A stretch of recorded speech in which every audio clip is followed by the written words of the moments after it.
সালাতে দোয়া কবুল হয়। সালাতে দোয়া কবুলের তিন জায়গা। একটা হচ্ছে তাকবীরে তাহরিমার পরে আমরা সানা পড়ি না, আমরা তো একটা পড়ি।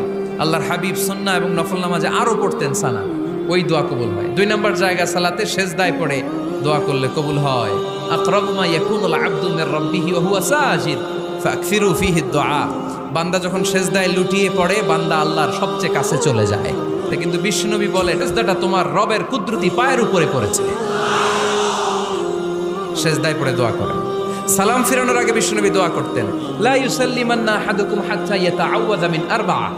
আল্লাহর হাবিব বললেন, চার জিনিস থেকে পানাহানা আছে, আমার কোন উম্মত যেন সালাম না ফিরায়। তারা যেন পড়ে, আল্লাহুম্মা ইন্নী আউযু বিকা মিন আযাবিল কবর, আউযু বিকা মিন আযাবি জাহান্নাম, আউযু বিকা মিন ফিতনাতিল মাহইয়া ওয়াল মামাত, আউযু বিকা মিন ফিতনাতিল মাসিহিদ দাজ্জাল।